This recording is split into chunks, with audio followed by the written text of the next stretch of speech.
Chapter 7 of The Metal Giants by Edmond Hamilton. Read by Ben Tucker. Chapter 7. From that point forward, Lanier found the diary almost undecipherable, spotted and torn, with a broken scrawl here and there. There were entries that seemed to indicate that following his discovery of the metal brain's activities, he had not left the house for several days, brooding over what he had seen. There were wild speculations on his part.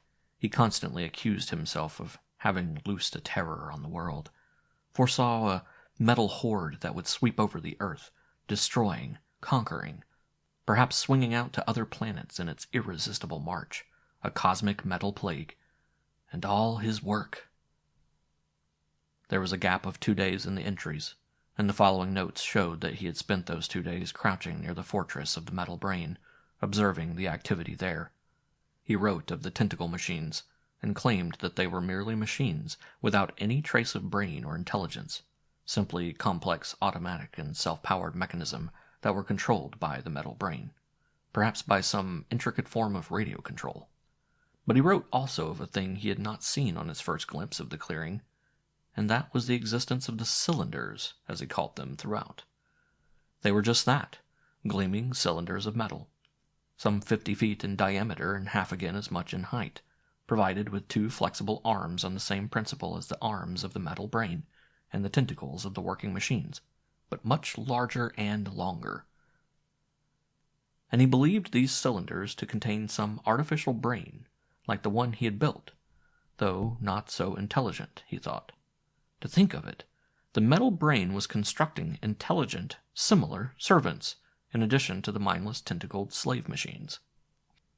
There is a note of bitterness in that entry, where he wrote that while the cylinders undoubtedly had been furnished some portion of intelligence by their master, the metal brain, that master had been careful, evidently not to repeat his own mistake, and make them powerful enough to revolt against it.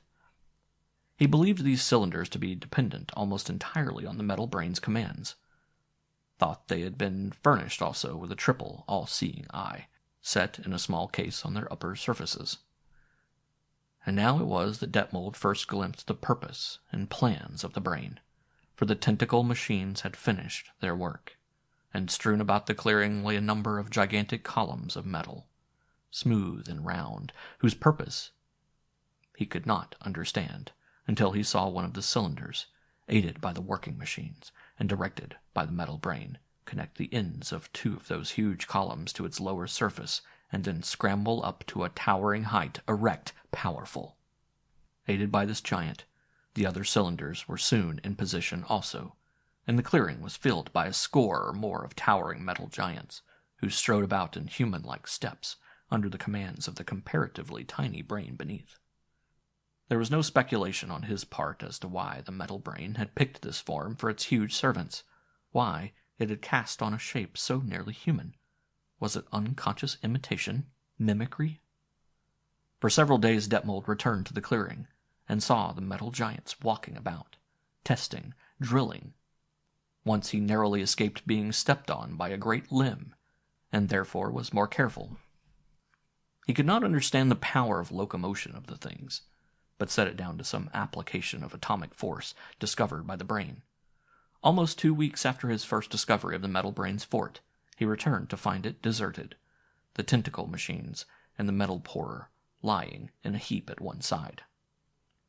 But after a period of beating through the hills on the tracks of the giant fighting machines, he found the brain's new camp, a grassy basin in the hills only a few miles from Stockton, where it sat like a spider in a gigantic web, guarded by the metal giants. It was then that Detmold saw the immediate purpose of the brain, saw that Stockton was marked for annihilation. The writing at that point was tortured, agonized. What could he do? He never considered bringing a force of men from Stockton to deal with the thing. For best of all men, he knew the utter futility of such a course. Nor would the story he told have ever been listened to in Stockton. Yet the thing must be crushed, and soon. It would be best, perhaps, to give the last 2 entries in the diary in full. The first reads, "I came back through the former camp of the brain today, and spent some time examining the tentacle machines there. As I thought, They are intricate mechanisms, capable of receiving an outside command and translating it into action. But that is all. I examined, too, the machine that produces molten metal, and discovered the principle of the thing. It sucks up ordinary earth and separates the metallic atoms in that earth from the non-metallic, and pours out a constant stream of metal in this way.